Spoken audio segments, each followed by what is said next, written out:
Well, praise the Lord, everybody. Good evening. My name is Stanley Harvey, and I am a youth pastor here at Grace Tabernacle Christian Center. And it gives me great pleasure to be able to teach this lesson on behalf of Jackson College of Ministries in Sydney regarding adolescence, and in particular the socio-emotional development of adolescents. This lesson, I'll be just looking into some of the different issues that teens face. I've been working with teens for a long time now, particularly those that are adolescents, as they would call it.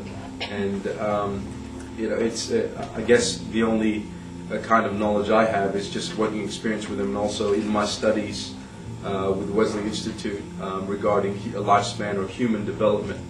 So today I want to just talk about some of the factors about the development of adolescents, in particular with their relationships, in the way that they develop emotionally, and some of those aspects.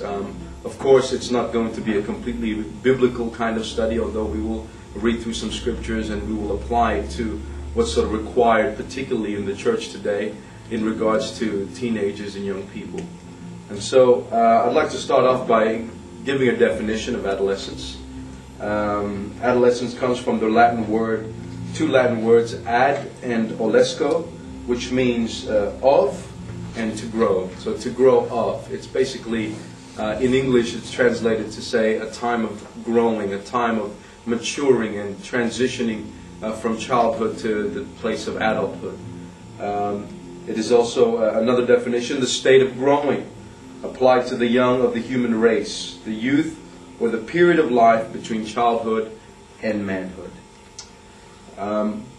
Introduction, I'd like to just maybe read a quote to start off by an English writer in the 19th century by the name of Lewis Carroll. He said, "Who are you?" asked the caterpillar. Alice replied rather shyly, "I hardly know, sir. Just at present. At least I know who I was when I got up this morning, but I must have changed several times since then." It has been said that adolescence, or this period, is both the best of times and the worst of times for them. The world possesses powers and perspectives inconceivable 50 years ago, with computers, longer life expectancies, the entire planet accessible through television, satellites, and of course, as we know, the internet.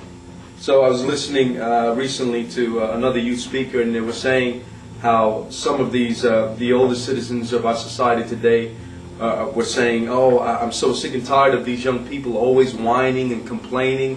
When we were young people, when we were adolescents, we had to grow up in the midst of war. We had to grow up without, we had to grow up with, not knowing really where our next meal was going to come from. And we never whined and we never whinged and so on. And this was a letter given to a famous sort of commentator about social issues. And that person said, I've got nothing to say. I have to agree with you.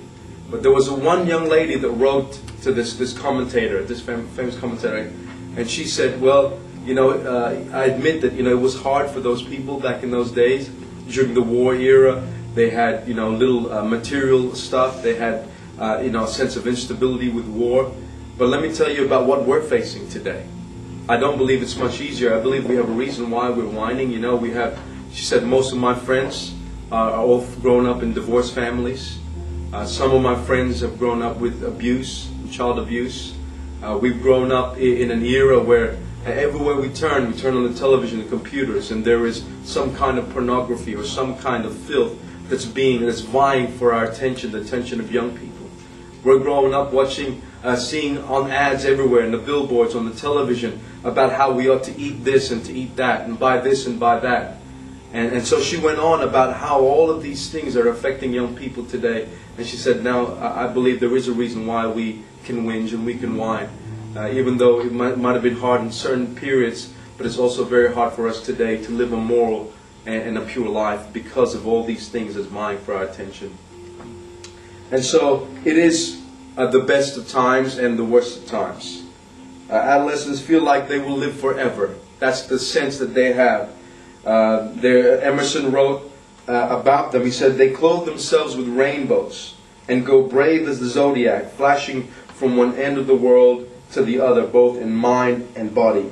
And in many ways, That's how they view life at the moment, at this particular stage, is that they can accomplish anything. You know, we see it more recently here recently in Lismore, with those 14s dying at the very prime of their life, about to graduate, 16 and 17-year-old, and one of them was going to be the school captain in the following year.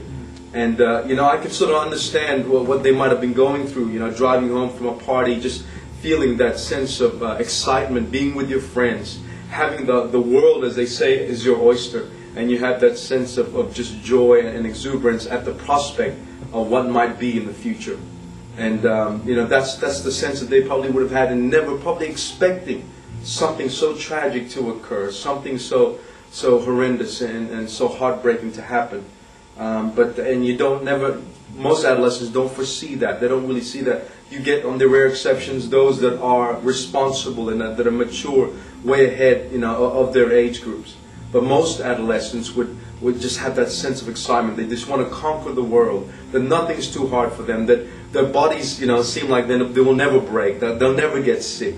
That they can eat anything and not feel the effects of it. They can drink anything and not feel the effects of it. And in some ways, that's the beauty of adolescence. The Bible tells us that the glory of the old man is his gray head, which symbolizes or signifies his wisdom and experience that he's accumulated throughout his years. But the glory of the young man is his strength. And I often tell our young people that when you're using your strength that God has given you in fulfilling God's purpose in your life, you're actually giving God the glory, and you're getting the glory of God in yourself because you are doing what God created you to be. Young people were not created to sit on the couch. They're not created just to take a back seat and just to be lazy. But that they have an energy in them that God says if they use it, it would be for their glory and ultimately for the glory of God. Amen.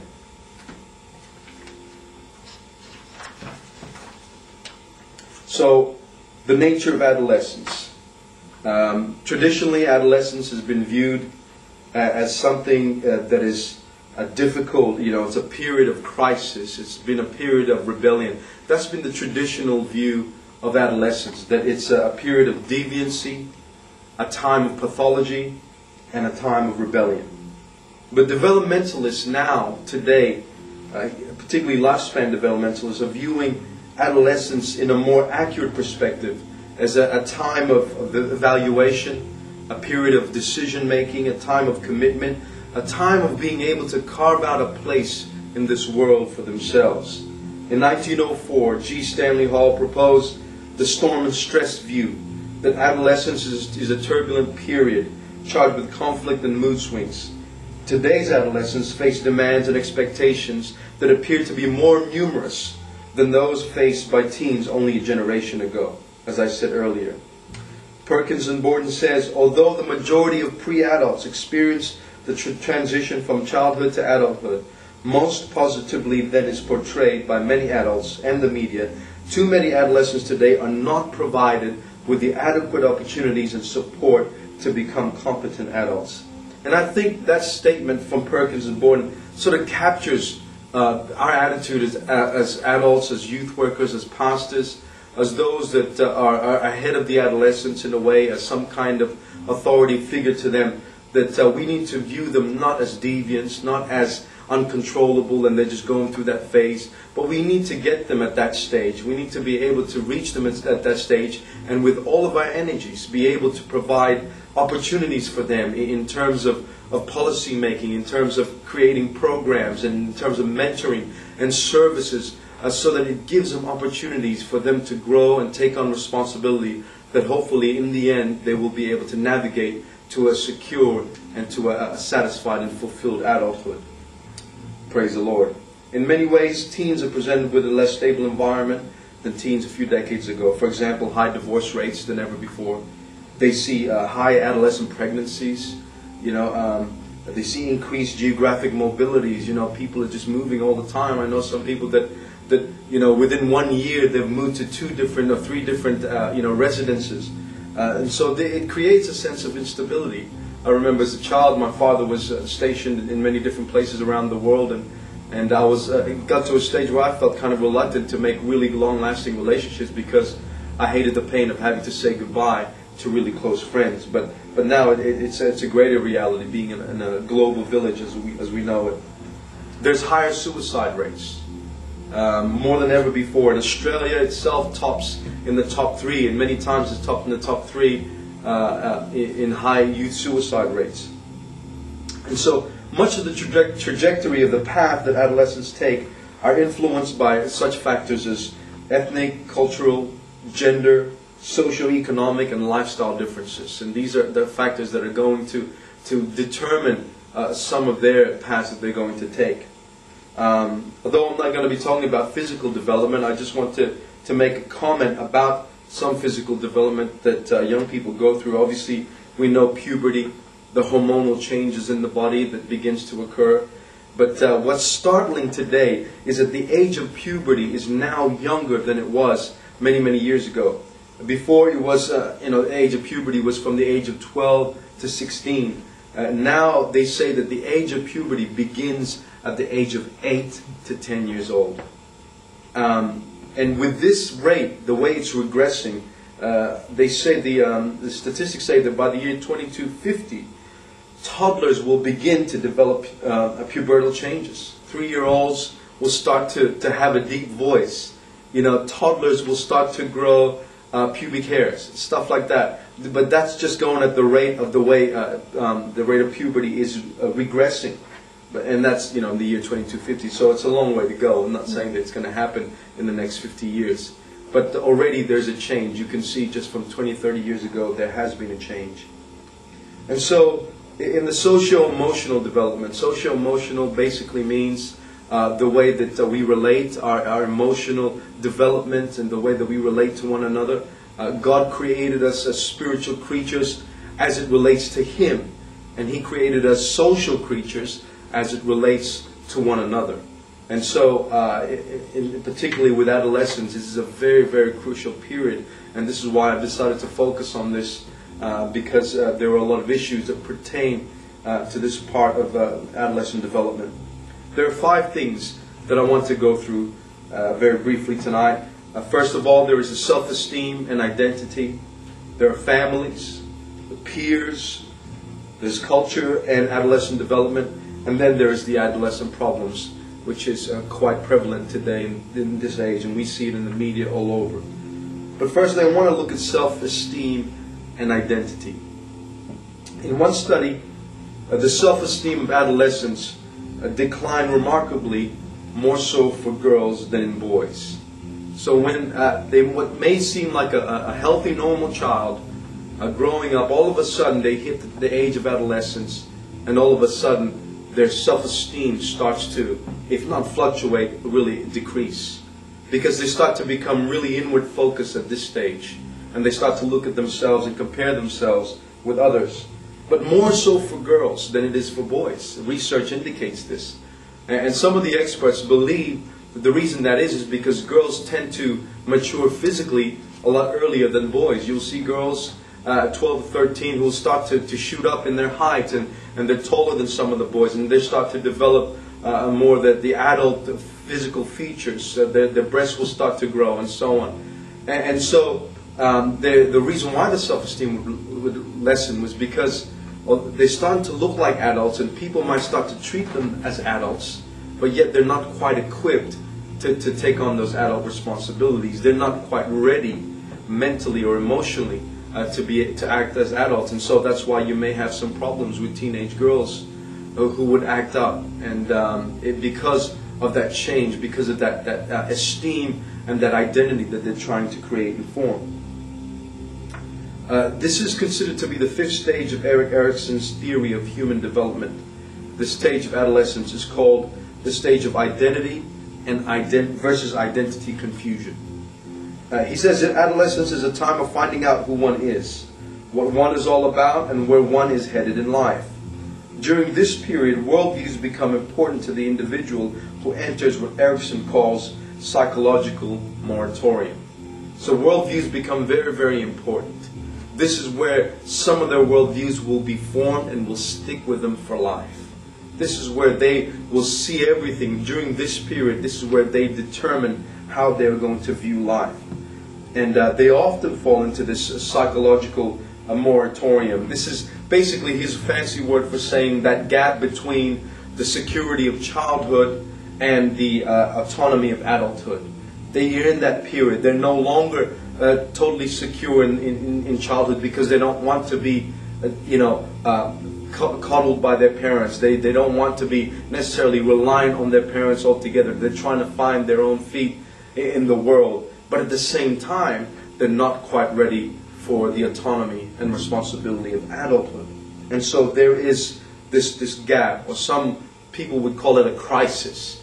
And although they say crisis, it's not necessarily negative. It's not necessarily something that's bad or traumatic. But a crisis is that period of transition where they're not quite sure where they are.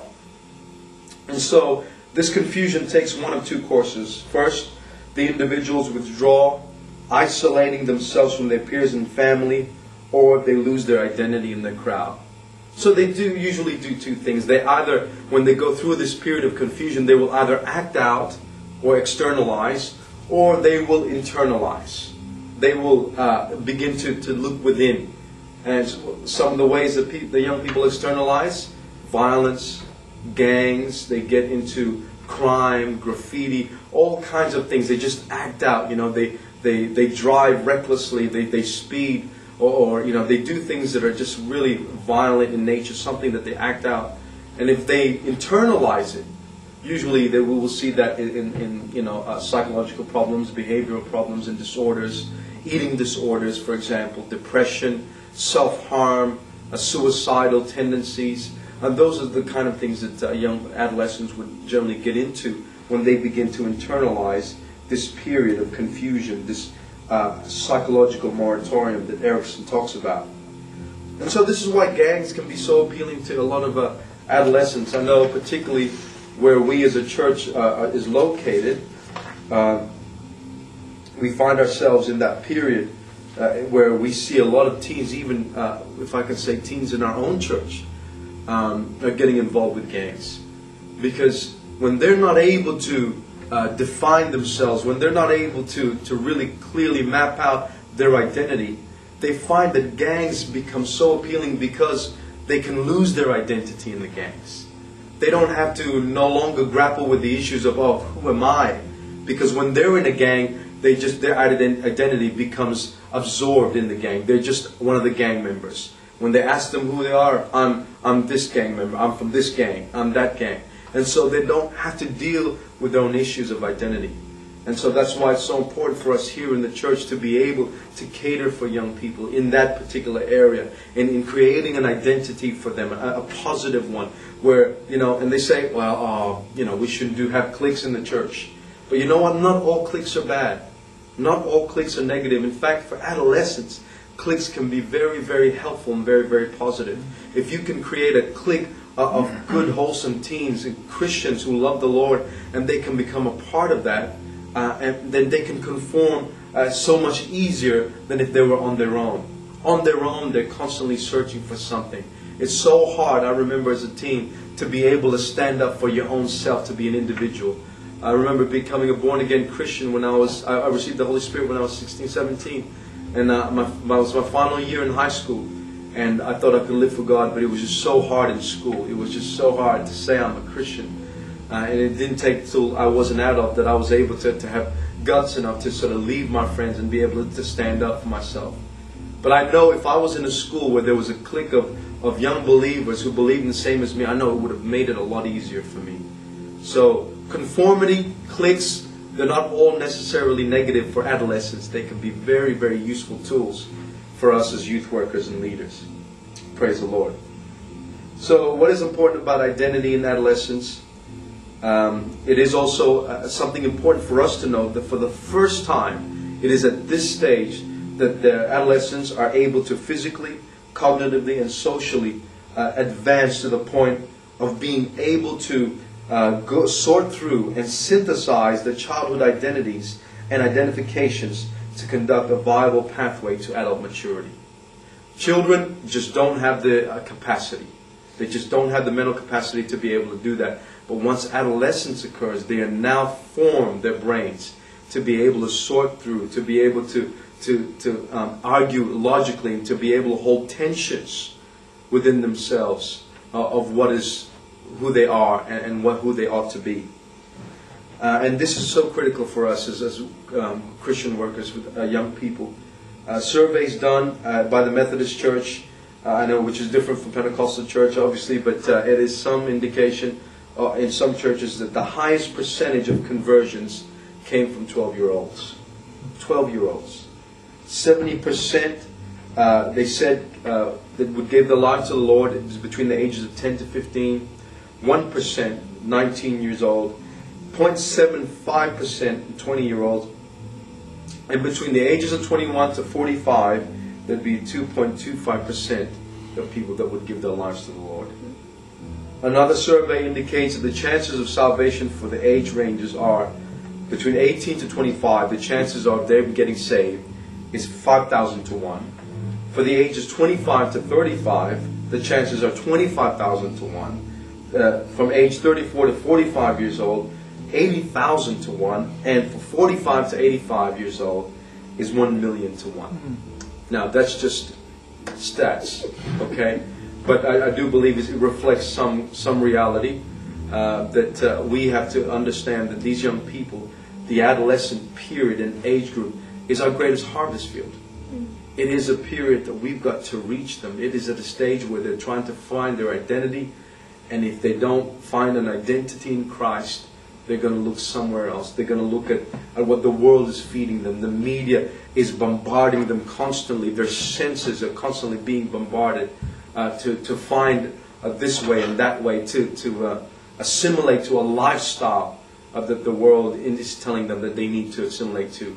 But we have to reach these young people at that particular age. And so I encourage whoever at any church, at any kind of religious building, you need to have a comprehensive youth ministry. You need to have a youth program, because if you look at your 12 and 13-year-olds as just, soon to be the future of the church, if that's the way you view them, I'm afraid that 10 years from now, these 24, 25-year-olds would have not been reached. They would not have been catered for.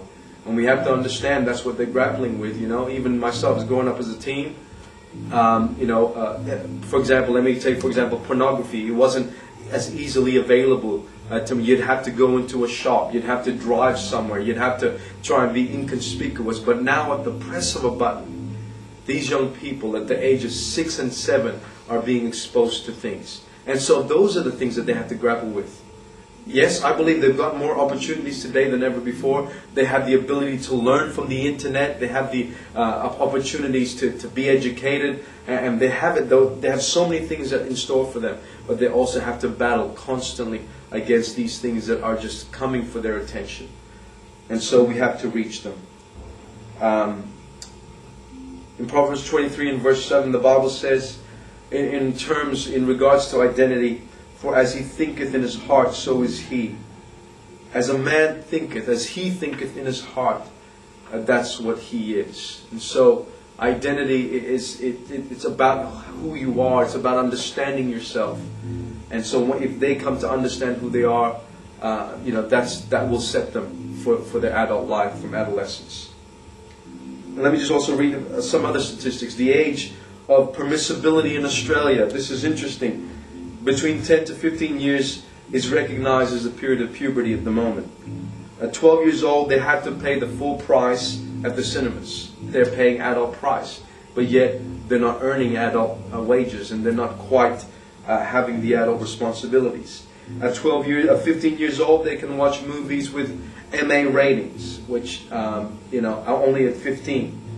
16 to 17 years old, they're able to drive a motor vehicle. And at the moment in Sydney, there's a lot of debate about some of the restrictions of driving for that age group. At 16 years old, it is the legal age for consensual sex. Okay? So it's illegal. That's, you can have sex at 16. And an adult, somebody over 18, could have some sex with a 16-year-old, and they will not necessarily be prosecuted. 18 years old is the legal age for marriage. And you see the difference. 16 years old, you're allowed to have sex. 18 years old is the only time you're allowed to marry. So what's the government telling society? basically, it's all right to have sex before marriage. Okay? At 18 years old, you are eligible to vote. Okay, so self-esteem and identity plays a huge role as part of adolescent development, and we have to understand and meet that and help them to form that. Okay, the second part is families. Mark Twain said, "When I was a boy of 14, my father was so ignorant I could hardly stand to have the man around. But when I got to be 21, I was astonished at how much he had learned in 7 years." At 14, Mark Twain said that, about his father. And with the 7 years, he couldn't believe how much he'd learned. But really, it was at that age of 14, 15 years old, there is this increased conflict that happens between teens and parents. It's natural. Of course, it's a lot worse than it would be for some. But this is a period where this is naturally occurring.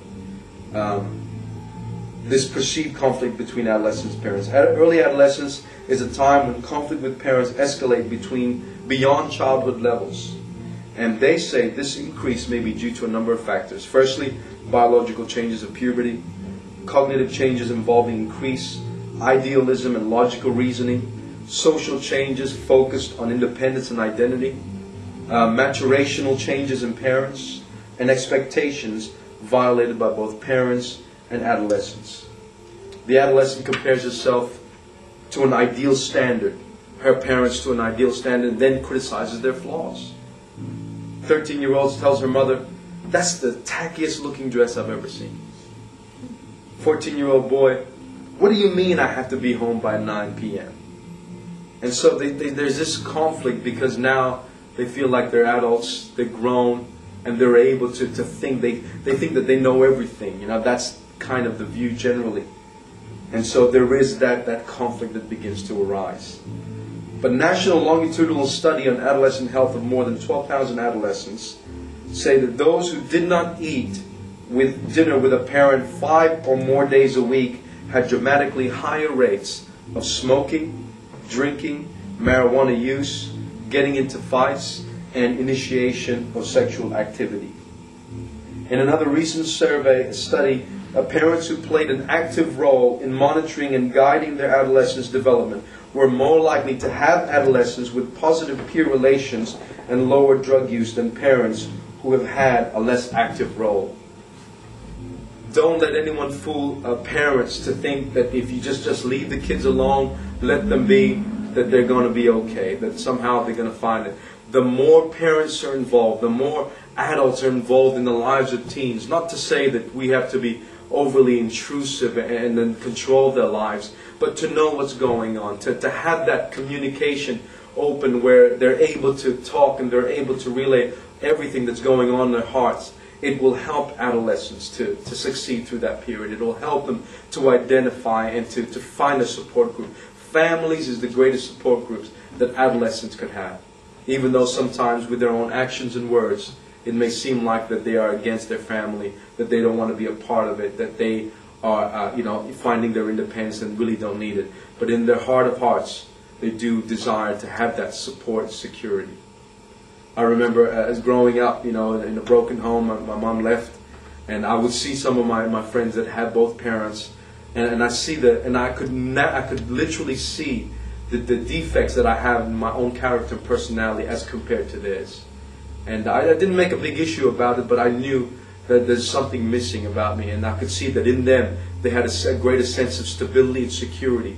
I was always fearful as a teen. That's why I took drugs and I drank alcohol, to try and allay some of these fears. I was always afraid, but I would always admire my friends who didn't fear the consequences, weren't afraid. They just went ahead, and that's what we want our teens to grow up not fearing the world. With God on their side, they're able to do what God has called them to do. So families plays a huge role. Other studies have said that in India, the adolescents there have fewer conflicts with their parents compared to the Western world, like the United States of America. And it's the same with the Japanese. They're generally, the Indians, for example, in the Japanese culture, they're very close-knit families. Indians go even as far as, parents choosing their children's marriage partners for them. And, incidentally, criticize arranged marriages all you will, but they have a higher rate of sticking together than they do of marriages in the Western world. And some have attributed that to perhaps the closeness of the families being able to support the relationship in every period of life and struggles that they might be going through. So having that family there makes a huge difference. Praise the Lord. Thirdly, another important factor in adolescent behavior is peers. Your parents, and you would know, you have teenage children, you would understand just how huge a role friends and peers play in a teenager's life. It's just, well, they say that with advances in cognitive development during middle and late childhood, it allows children to take the perspective of their peers and friends more readily, and their social knowledge of how to make and keep friends increases far more than their families.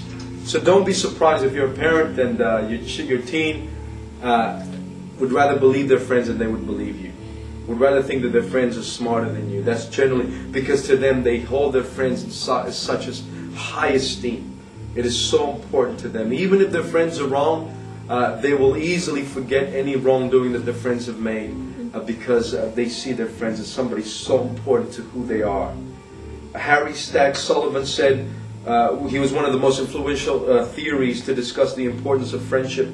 He said, if adolescents fail to forge close friendships, they experience painful feelings of loneliness coupled with a reduced sense of self-worth. So they have to develop good, strong relationships, and we have to encourage them to find peers and friends that would be a positive for them. But even if they don't, there will be times, I'm sure, that you'll have your teen come home, and I don't have any teenage kids myself, but I've heard of situations where they would come home and introduce friends that just look really suspicious. Don't look at all like they're very trustworthy. And I want to encourage parents not to come in and start pushing that kid away from your child because automatically your child will fight with you and will try to keep that. But help them to understand what they're looking for in people. Help them to be able to discern and judge people and maybe explain to them some of the consequences. But you've got to learn to trust them and allow them to make that decision for themselves. That is the challenge for us as authority figures, is being able to inform them, but at the same time empower them to make that decision without controlling their lives. The Gallup poll did as many of their polls that they do. They researched hundreds of thousands of children about what their greatest need is. And the greatest need of teens and adolescents is to be trusted. That's the number one cry. They want to be trusted. Despite how we might not see them driving very well, we think they might be making a really poor decision right now and aren't quite physically able to protect themselves. But we need to be able to trust their judgment. And even if they make a mistake, know that they're strong enough to be able to get up themselves. That's what they want. That's what they're crying out for, and that's what they're looking for. Research says that adolescents spend an average of 103 minutes per day in meaningful interaction with friends, compared with 28 minutes with their parents. 103 with their friends to 28 with their parents. So that's a significant statistic. The quality of friendship strongly linked to feelings of well-being, according to further research. Teens with superficial relationships or no friendships at all report feeling lonelier and more depressed and a lower sense of self-worth.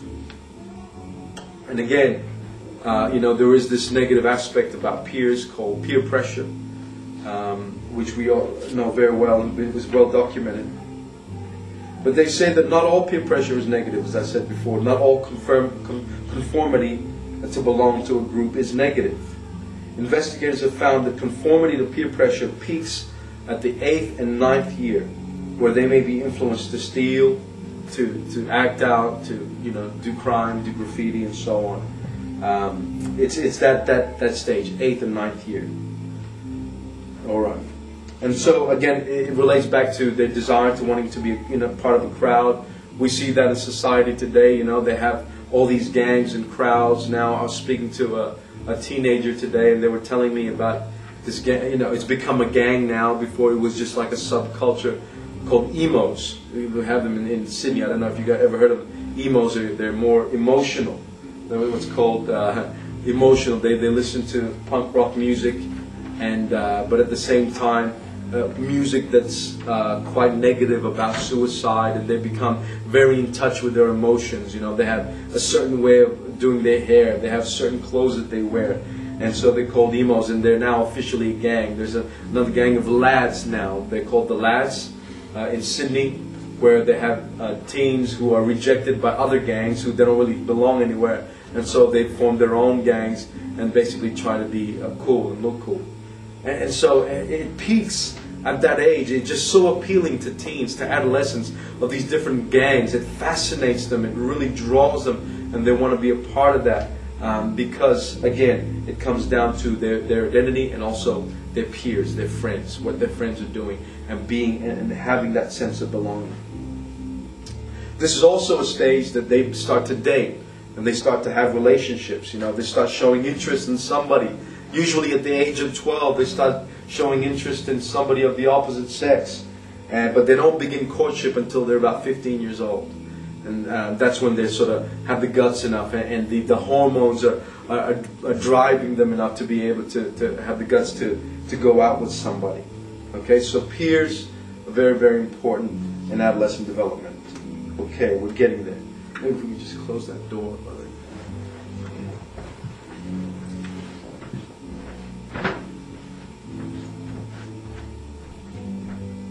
The fourth aspect would be culture and in adolescence. We live in an increasingly diverse world, one in which there is an increasing contact between adolescents from different cultures and ethnic groups, and culture plays a significant role in adolescent development. Cross-cultural studies particularly involve the comparison of a culture with one or more other cultures, which provides information about the degree to which development is similar or universal across cultures, or the degree to which it is culture specific. So culture plays a huge role, and we see that different cultures have different ways of celebrating or marking that period of adolescence, and it's usually in that time where not all of them define adolescence, but they certainly have a mark where they go from childhood to adolescence, and that's called from childhood to adulthood, and that's called the rite of passage. We see that in certain ethnic groups, religious groups, like the Jews. They have what's called a bar mitzvah or a bat mitzvah, if it's a female.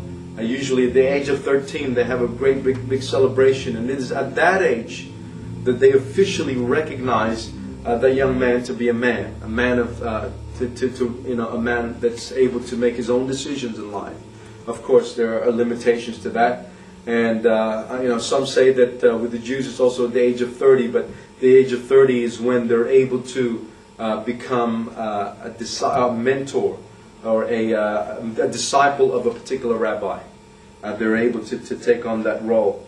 The Africans, for example, they face painting. They would paint their face, and they would go through certain ceremonies.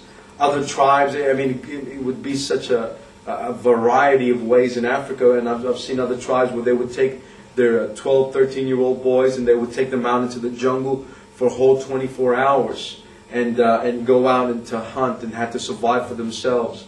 I think with the Maasai, their age or the rite of passage comes when a young man is able to kill a lion with a spear. He's able to take down a lion, and so on. It just changes from different culture to culture, and so it plays a significant role. But if you come to a place like Australia, where it's multicultural, where there is a cross culture, where there's a clash sometimes of cultures, and it can have some really negative effects, but it can also have some positive effects. You may see different adolescents here from a different cultural background that they're far more mature at an earlier age. They won't be involved in certain activities that the normal Australian adolescent or teenager would be involved in. But sometimes there is a negative clash, where teens are expected to follow with their parents' traditions, but yet somehow they're not able to carry the tension of being from a different cultural background, but also being assimilated or being a part of the Australian culture. And so we see that's why there is ethnic gangs. There's Vietnamese gangs, there's Lebanese gangs, there's Pacific Islander gangs. And so they generally congregate together because they have the similar kind of issues and a similar background that they have. But it plays a huge role. And some say that the rite of passage in the Western world is sexual intercourse. I certainly grew up with that view that, you know, you're not quite a man until you've gone to bed with a girl, when you've had intercourse with a female. And that's not something that's passed down from the elders, obviously, but it's just the talk among adolescents themselves. And so culture plays a huge, huge role in their development. And lastly, I want to talk about adolescent problems. It seems so heightened when we see in the media, and it is, I guess, somewhat shocking at times when you see an adolescent, a teenager, who's barely a child, act in a way that is criminal, act in a way that's violent, even take a life. But there are so many problems and issues that are related to adolescence. This is the time when they start to experiment in adult behavior, such as drinking alcohol, sexual intercourse, as we've said, and violence. There's juvenile delinquency, depression and suicide, sexual promiscuity, alcohol, and other drugs. In 1999, at Columbine High School, two men named Eric Harris and Dylan Klebold entered their school, shot and killed 12 students and one teacher, and wounding 23 others, and then killed themselves. In 1998, a slightly built Kip Kinkle in Springfield, Colorado, opened fire on his fellow students, killing 2, injuring many others. 2001, Charles Andy Williams killed 2 classmates and injuring 13 others, barely out of their childhood. Why? Researchers have pieced together some clues, and they concluded that the perpetrators were overwhelmingly male and were driven by feelings of powerlessness. And so it is important for us. These boys, if you do any kind of research, you'll find, like Harris and Klebold, that they were ostracized, they were bullied in school, they were ridiculed by the main groups within the school, and found that they could only have, consolation between the two of them. And they both had, exposure to violent things, and there was many, many things that could have contributed to where these kids were there. Their parents were absent a lot of the times, but a lot of it was because of this sense of powerlessness, that they were in a world where they didn't get any help from their authority figures, from their adults, and yet they had no power in themselves to change their destiny. It seemed as if their destiny was already sent, that it was already created, that there was no way that they could see beyond what they were experiencing at that present moment. They couldn't see a bright tomorrow. They couldn't see a good hope or future. And so whenever I come across teens and adolescents, one of the first statements before I say anything else, I would tell them, it gets better. It gets better. It doesn't end like that. I know with teens, I remember working with adolescents in a home where we had what we would call level 3 children. They couldn't be fostered because they were too violent. Nobody would take them. Their own parents or family, relatives could not take them because of the issues that they had. They have been sexually abused and they were uncontrollable. A lot of them were on medication for their behaviors. They had ADHD, ADD, all kinds of disorders that the doctors had diagnosed them with. And for these kids, I had such a hard time. I mean, my shift, we would have a 24-hour shift, and for me, that shift was just about survival for me and my co-worker. We just wanted to survive. We had kids that would take poles and smashed every window in the house. While one of our workers was driving on the motorway, one of the kids pulled up the handbrakes in the middle of the motorway. They would steal our stuff. They would take our phones, steal it, throw it in the pool. They would start a fire in the middle of the lounge room. And there was so little we could do about them because we couldn't hardly throw them in jail. The police couldn't do anything. I remember the police officers coming to our homes, and they just looked at me, shaking their heads and say, they don't pay you enough for what you're doing. I don't know how you can do this. I guess having lived through for 2 years working in that home, I've really learned a lot about some of these teenagers. And for some of them, if they can come home and lay their head on the pillow, for them that was a huge accomplishment. It was an accomplishment for us to get them home into their beds. For them to live through the day, they could not see beyond the next day. They couldn't see beyond next week. They could not comprehend or even begin to plan their life for next week. That was just beyond them.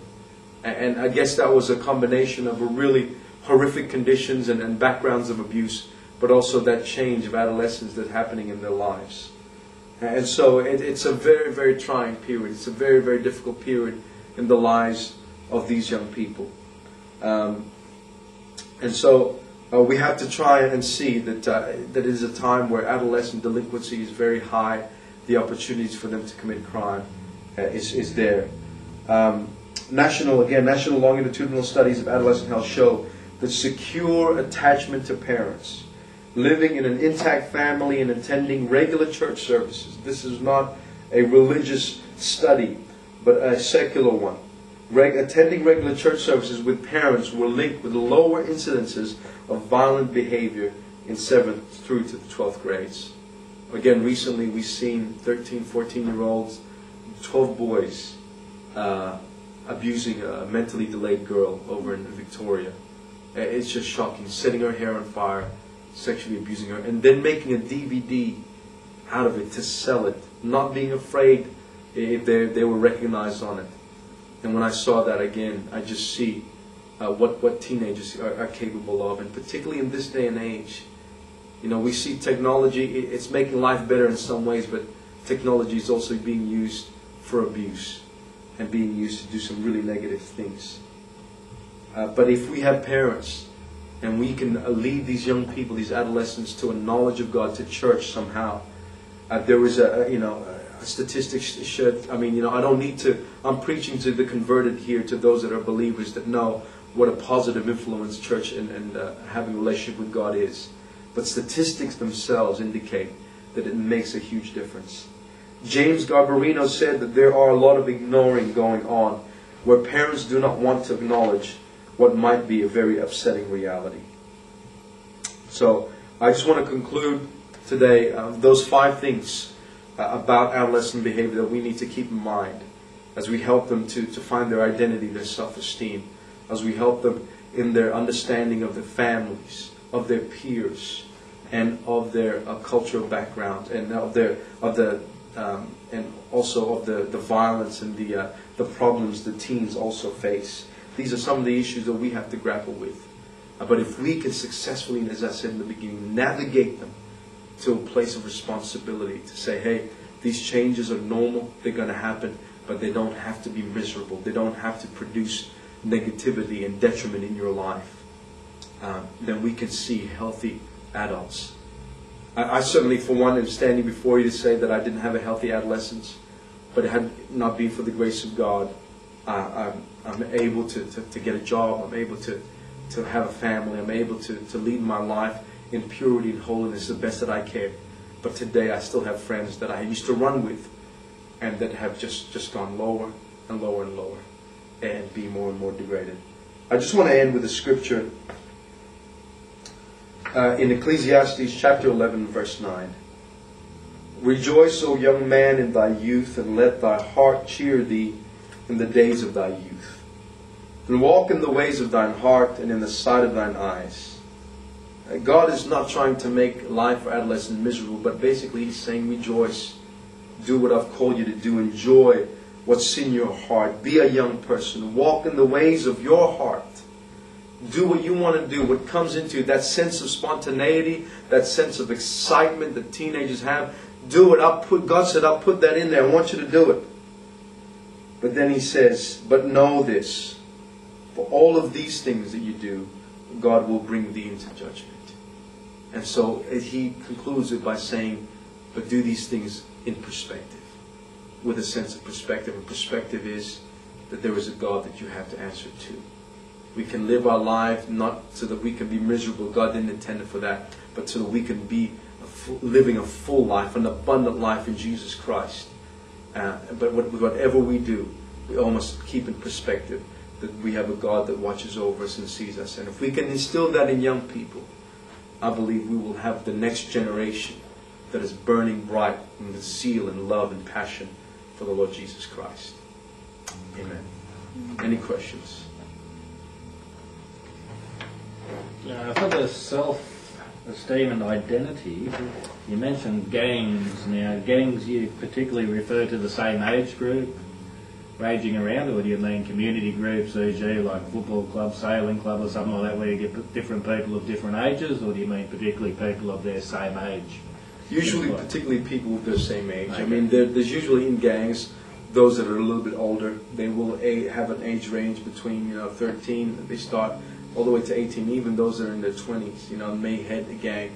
Like, can I take for example? I used to work with a young man who was in a gang called My Brother's Keepers from Aruba, which is the younger gang, which was affiliated to the older gang called the Bra Boys, which is basically short for Aruba Bra Boys, which is a gang out there.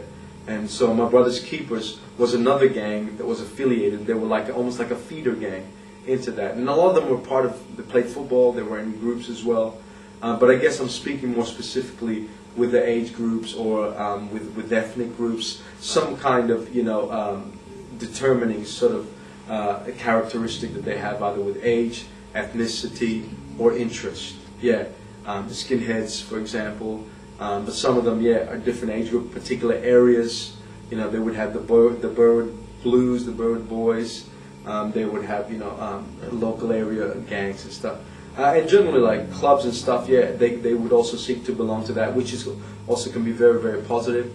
In some of these sporting clubs, it can provide a good outlet for them to belong to something.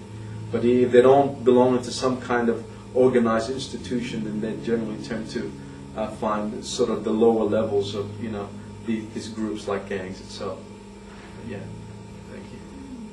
Any other question? Well, I think along that lines, the RSL clubs and all those other things that people join when they're older, they're just joining because they need something to belong to, whereas the young ones, they're actually looking for people to affirm them and make decisions for them because they don't have the guts to make decisions for themselves. They're looking for, like you said, they've lost their identity. They can't stand up and actually identify themselves, so they join the gangs. I mean, we're talking real gangs. Mm-hmm. So they get that sort of direction. Exactly, that's exactly right. And they feel like they've been, not under their parents anymore because they don't want to make decisions under their parents. And some of them usually come from, dysfunctional homes and broken homes.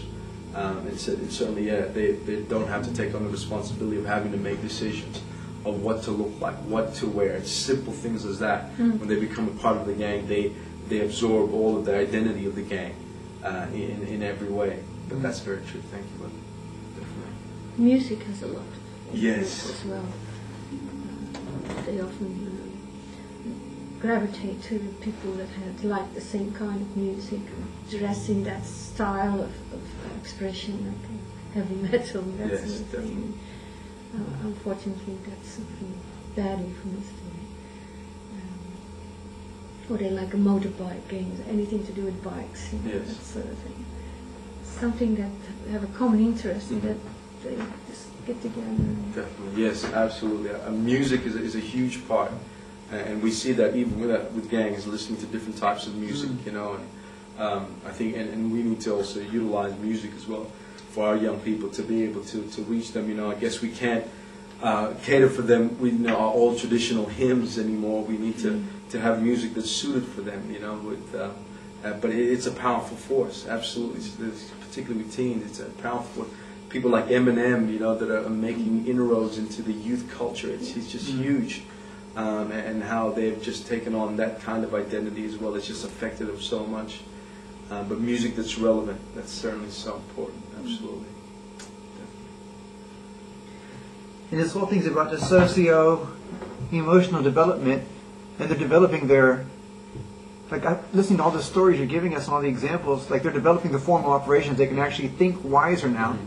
But if with adults leave them alone to think for themselves, like you said, if there's no data coming in from above, they just get so narrow-minded and terrified, and they got no idea what to think or which direction to go, The more the adults check out, the more they suffer. That's exactly right. Yeah, and more than ever before, their minds are so active, you know, and to wanting to, you know, find, and they feel like their operational skills are just at a stage where it's equivalent to adults, and now they're looking for data and information, exactly as you said, to be passed down, and that's where parents really have to come in, be proactive, and really engage your children, really engage these teens, and think of more creative ways to do it, not just sit down and lecture them, but certainly get involved with them. And when you're in that interaction, that's when you're able to just pour out of your wisdom and pour out with different things that they can embrace and to take up, you know, uphold as part of their value system. Definitely. Amen. Any other questions? With your experience as a caseworker, what do you say the number one thing is? Was it just the families didn't hold together, they were neglected in that sense, generally as I guess number one, the family just disintegrating? Yeah, I think definitely majority of the kids that I work with, majority of their cases were, you know, basically backgrounds of abuse. Just in some extent, extreme abuse and neglect. You know, we had a child, for example, you know, 16 years of age, that still would come into the room, would smell, you know, like they'd been to the toilet because they still did not know how to clean themselves. And I'm sorry to be a bit graphic, but basically his mother was very loving, but she just neglected him, would leave him for days. And docs came in when he was about 7 years old, just sitting in his lounge room. He'd been in his home for 3 days by himself, just eating cereal and having, you know, never been taught how to toilet train, but just doing the toilet all in the lounge room, all over the lounge room. And so, you know, when we would interact with this young man, we became very angry that he just wasn't able to, you know, to do that, because we kept trying to teach him, tell him. But when you look at the background where he comes from, then you kind of are able to be a bit more empathetic. But certainly, majority of the cases, whether it is abuse and neglect, most of the time. I worked with a young Lebanese girl who we always had to watch her constantly, you know, self-harming, taking heroin, wanting to commit suicide. She was sexually abused, a Muslim girl, by her father and her brother. And it was just, you know, it was constantly crisis for us on every shift. But it all comes down to what the parents do. It just comes down to how much of a difference just a normal family would make in their lives. So, yes.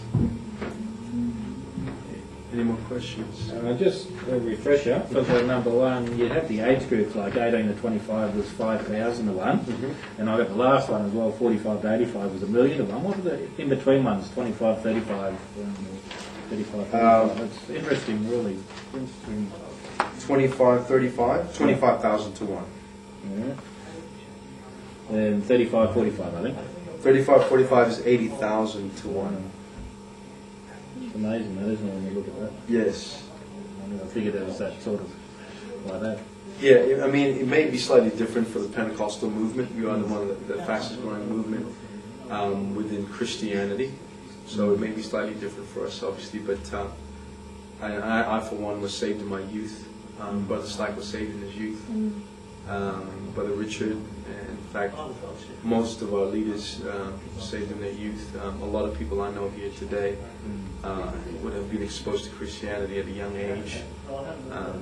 But yeah, it's you know, quite a sobering statistic to see that. I remember doing outreach out in this area, like Kemba, Campsie, and the most harshest feedback I would get when trying to just do some door knocking would be from the senior citizens. They became very, very agitated and upset, you know, being angry at God for taking their loved ones, for taking the loved ones during the war. They're still saying that, you know, the husband died in the war, and it's still many, many years ago. So you can understand why the older we get sometimes, the more set in our ways we can be. So that's where it can be quite understandable. Yes. Thank you very much. All right, thank you, brother. I've prepared some handouts for you guys to take, so you know, I hope it's legible. I was going to try to weasel around and say, do you have any handouts now? Or if you want to pass them out now and forgot about it? Because when I get going, I just go. I forget everything that's behind me. Oh, you're I gonna said to my anyway. girls the other time, God has a sense of humor because He puts the mothers through menopause when they put the kids through teenager at the same time. That's right. That's right. Well, you know, Sister Anna, they say, I was telling you guys, I think the last time was that Sister Billette was saying, you know, that when she was in her 50s, it was very, very hard. She just felt that when menopause was settling in, and she said, but the day she turned 60, she said it's like everything turned around. It's like a 180-degree turn. And she said she would not want to be in any other age than she is right now in her Fantastic. 60s. They say, statistics say that 60s is the busiest age. I guess that might be busiest decade in our life. Might be attributed to, you know, preparing for retirement or being retired and doing all the other things that we want to do with holidays and stuff that we've saved up. They've saved up all the money to do, and then finally they are at a stage where financially it's viable and they can do stuff that they want to do, and they want to do all that they can. So I remember my professor at Wesley Institute, Dr. Peter Powell. He's also a preacher, a reverend, and he's in his 60s, and he looks excellent for his being in his 60s. Just incredibly intelligent man. And he said he would not be any other age. He says, I love this age.